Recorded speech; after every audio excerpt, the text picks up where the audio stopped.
Bonsoir.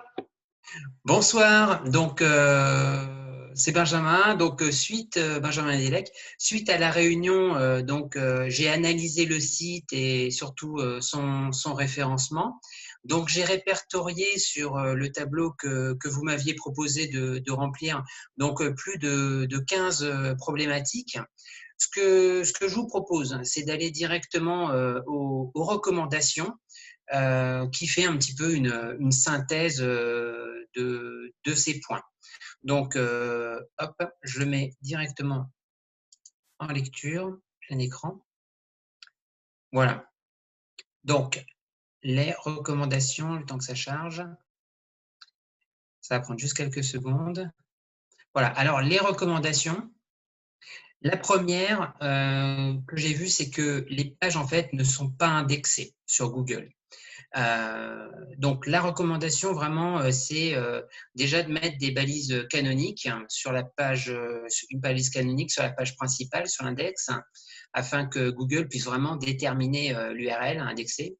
Ajouter un fichier sitemap, mettre en place un code Google Analytics. Donc là, c'est vraiment pour suivre le trafic et voir un petit peu qui vient sur le site. Et la Google Search Console, c'est vraiment pour déterminer les mots-clés. Voilà, c'est vraiment pour suivre également. Et surtout, créer une méta robot pour indiquer au Googlebot et autres robots d'indexation si il faut nous indexer ou pas, ce qui est quand même primordial. Donc après, voilà, les solutions sont là. On pourra voir après le site.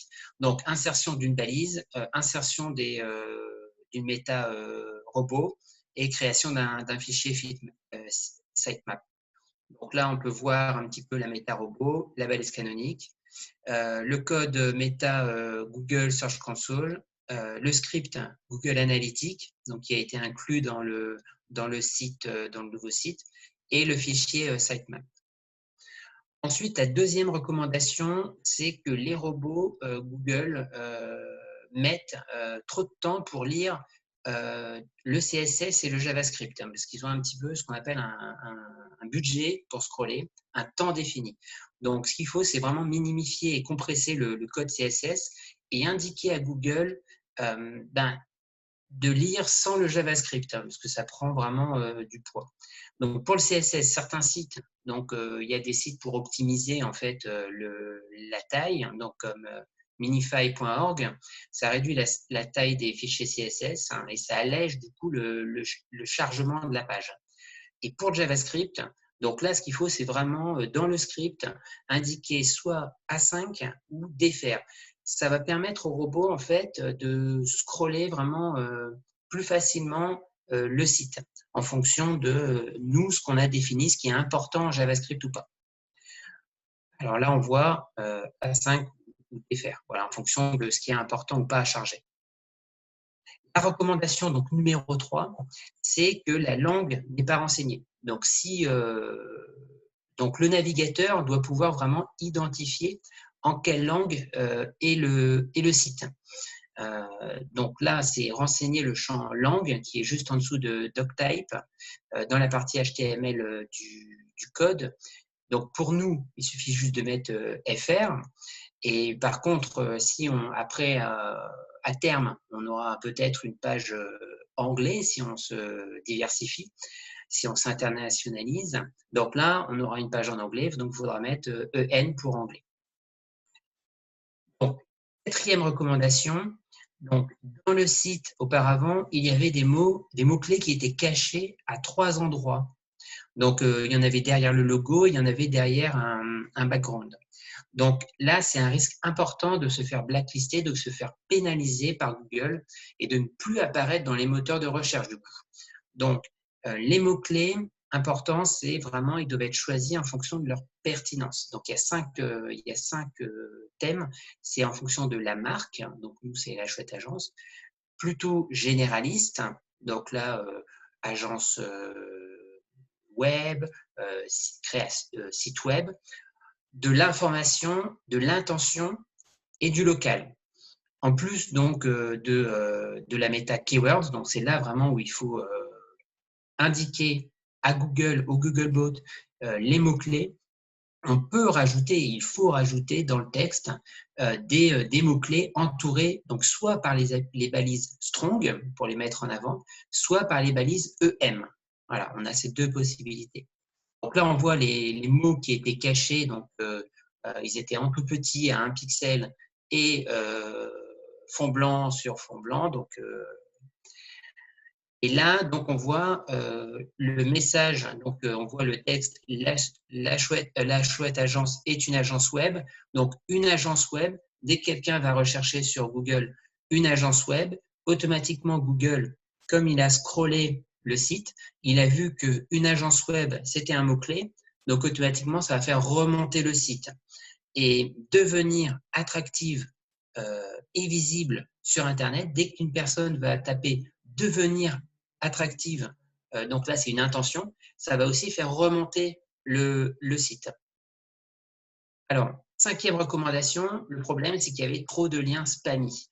Alors, dans le footer, avec un risque élevé de se faire déréférencer. Alors, les liens spammy, voilà, donc pour optimiser le référencement, il faut des liens de qualité et pertinents.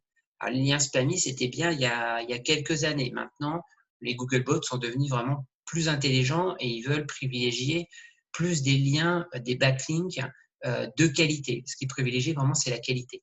Donc, privilégier les liens donc, des réseaux sociaux dans le corps du site, insérer les liens des sites créés par l'agence pour les sites que l'on va créer.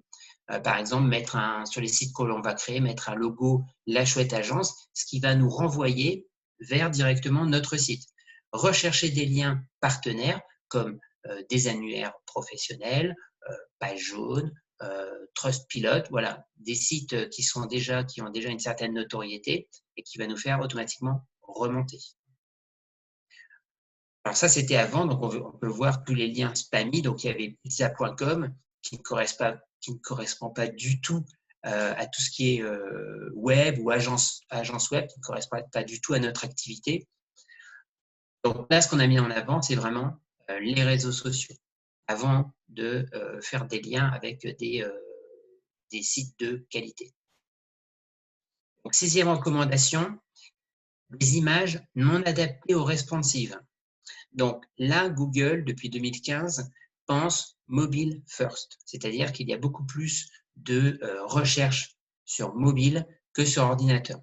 Donc, Google indexe en priorité les sites qui sont responsives ou adaptables pour mobile. Donc, uniformiser le format des images, donc soit changer en PNG si adapté, minimiser surtout la taille des images en adaptant leur taille au contenu, et c'est surtout pour que le site puisse se charger beaucoup plus rapidement, et adapter les images au nouveau format du web. Alors maintenant, il existe surtout 3 formats, c'est JPEG 2000, JPEG XR ou alors WebP. Voilà. Alors, donc voilà, avant, vous voyez, les images qui étaient, surtout les images de fond, les backgrounds, c'était soit en bitmap, soit voilà, en JPEG. Et on voyait que les images étaient vraiment très, très lourdes, jusqu'à 2 mégas. Là, on voit, on est descendu, voilà, on est descendu à 76 kilobits.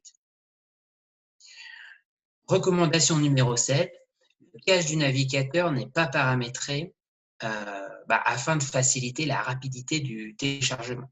Donc, paramétrer le cache, la recommandation, c'est surtout paramétrer le cache au niveau des images, des ressources, du CSS, du JavaScript et même des pages HTML. Donc, le cache, c'est ce que le navigateur va télécharger pour, si quelqu'un vient nous visiter une prochaine fois, à ce moment-là, la page va se télécharger beaucoup plus rapidement puisqu'il aura déjà emmagasiné les images, les ressources et même les pages. Donc, configurer directement dans le serveur, dans le fichier htaccess.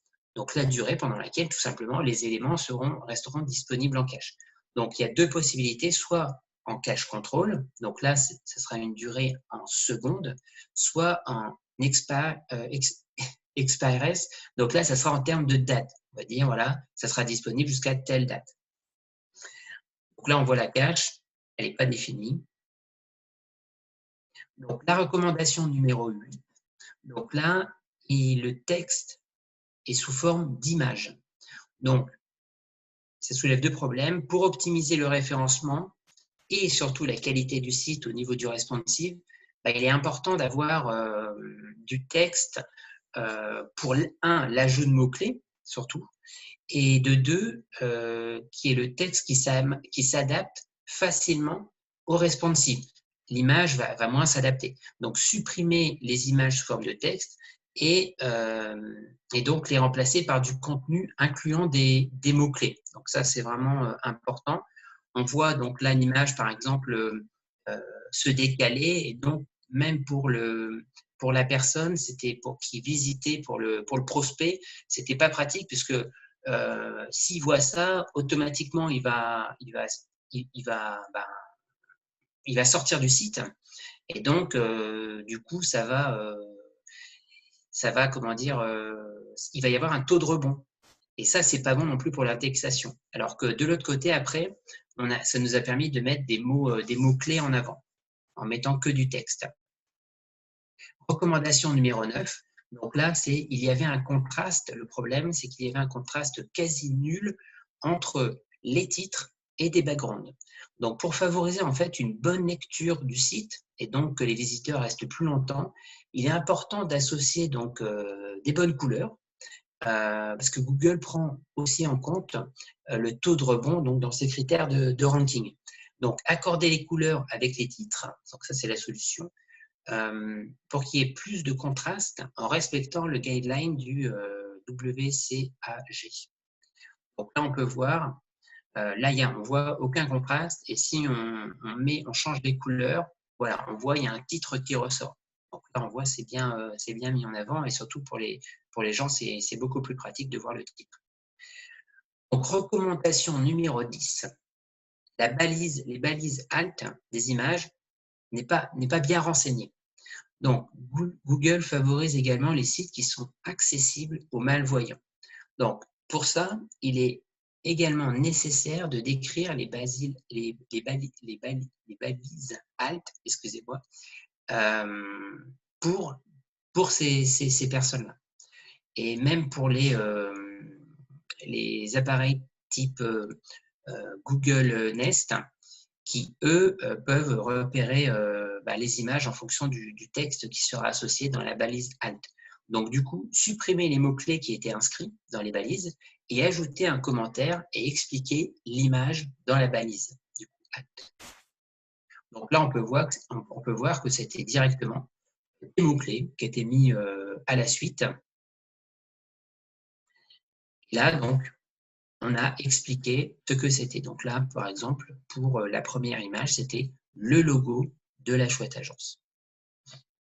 Voilà. Donc là, ce que je propose, c'est directement de voir, suite aux modifications, donc suite à ces recommandations, on a fait les modifications sur le site et de voir un petit peu la progression entre le avant, le après sur GTmetrix et sur l'outil de Google pour voir l'optimisation.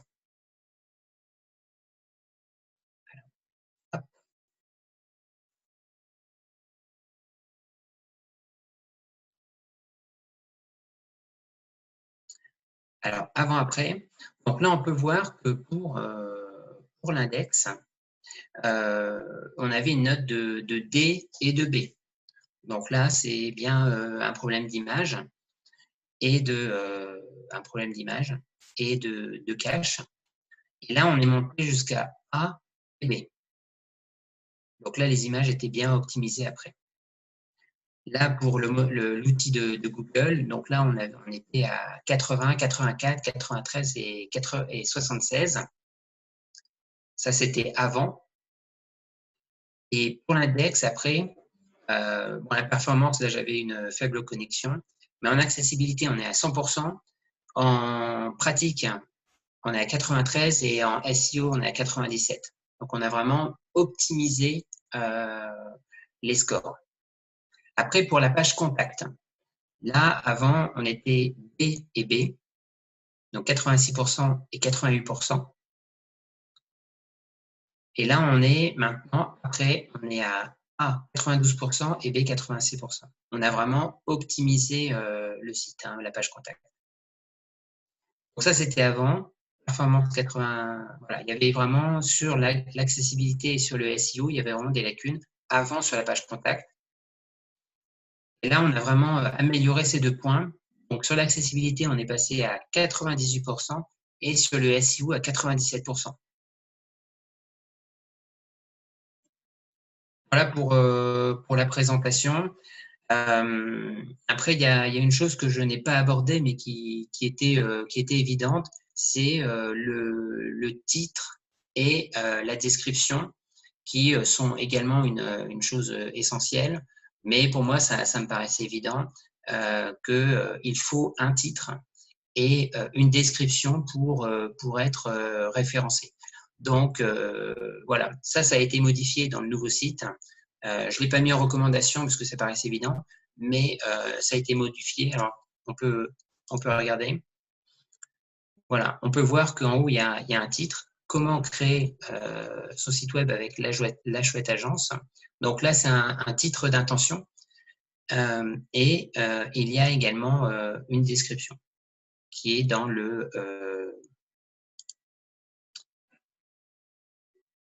qui est ici dans la méta description. Et on reste dans les 70 caractères pour que ce soit optimum. Voilà pour la présentation globale. Eh bien, merci pour la présentation, très intéressante. Alors, du coup, j'ai quelques petites questions, remarques. Alors, déjà, j'étais bien intéressé par savoir ce qui avait été les principales difficultés. Alors, les principales difficultés, c'est en fait, j'ai repéré déjà, j'ai bien repéré les problèmes. Ça a été relativement facile. Après, ça a été travaillé sur le site. C'est mettre les problèmes sur le site. La cache, j'ai pas pu y avoir accès puisque ça c'est sur directement le serveur. Optimiser les images, bon ça a été relativement facile puisqu'il existe des outils en ligne. Si on revient sur l'avant-après, ce qui y avait, c'était sur tous les images, aussi le CSS et le JavaScript, c'était surtout ça aussi qui bloquait. Donc ça, il y avait des outils. Voilà, ça restait, mais voilà, c'était optimiser le site un maximum et surtout l'accessibilité pour les malvoyants et retrouver ce contraste. Ça a été à travailler. C'est ça qui m'a mis. J'ai aussi attaché beaucoup d'importance à ça. D'accord. Et globalement, vous avez proposé une grande série d'améliorations. On peut imaginer que la personne de la chouette agence picore dedans, enfin, participe à dire on va insister sur tel ou tel aspect, et puis finalement, toutes ces améliorations-là, on ne les fera pas tout de suite. Si vous, de votre point de vue, s'il n'y en avait qu'une à faire, dans toutes les améliorations que vous proposez, s'il n'y en avait qu'une à faire, ça sera laquelle? Celle qui vous semble la plus urgente, la plus déterminante? Par rapport au site d'avant, c'est le titre et la description. D'accord. Ouais, donc vraiment, ce qui vous semble le plus critique, qui va conditionner le SEO déjà, et puis la Oui. présentation du site lui-même, quoi, en quelque sorte. Oui, parce que en fait, c'est vraiment ça qui va en fait définir sur Google l'annonce et la présentation de l'agence. Voilà, même qu'on soit en deuxième page, première page, deuxième page, c'est vraiment le titre qui va permettre d'accrocher les gens, la description aussi. Mais c'est surtout ça, en mettant des mots-clés, Google va se baser en fait sur déjà le titre. Et en fonction de la recherche de la personne, il va faire remonter en fonction du titre, de la description. Voilà, c'est la première chose sur quoi se baser. D'accord. Et ouais, effectivement, parce que de toute façon, si c'est trop flou, les gens cliqueront pas dessus, ils cliqueront pas sur le lien et donc viendront pas sur le site. Donc le fait que le site soit de mauvaise qualité est un deuxième problème. Mais ça peut quand même créer du business rien qu'avec un SEO un peu pertinent, quoi. Exactement. Si déjà on a un titre accrocheur et une description avec, voilà, déjà on pourra remonter dans les premières pages, je dis pas la première page, hein, dans les premières pages et surtout, ça après on peut optimiser à la suite, le site, bien sûr. Mais déjà, se faire référencer sur Google et accrocher les gens. C'est les 2 choses primordiales, surtout pour l'agence. Voilà. Donc c'est le titre et la description pour moi. Et je me posais la question aussi de savoir ce que ce projet vous a vraiment apporté au sens, connaissances fondamentalement nouvelles. Par exemple, je pensais par exemple à l'accessibilité ou des choses comme ça. C'est des choses auxquelles vous aviez été sensibilisé, précédemment? Alors, c'est quelque chose que j'ai découvert en fait. Parce que je ne pensais pas que Google en fait insistait sur ça. Je savais qu'en fait, il indexait en priorité les sites responsive. Ça, je savais. Par contre, je ne savais pas qu'il mettait en avant les sites, comment dire, qui, pour les malvoyants ou Mmh. où il y avait un contraste qui. Voilà, ça par exemple, je ne savais pas. Donc, en travaillant sur ce projet, en fait, bah, j'ai découvert ça et donc j'ai adapté le site en fonction. Mais c'est vrai que je n'ai pas, j'ai découvert ça. J'ai découvert ça et et c'était sympa. OK, d'accord. Eh bien, écoutez, je vous remercie pour la présentation. Je vous remercie également pour le rapide échange final et je vous souhaite une bonne soirée. Au revoir. Merci beaucoup. Au revoir.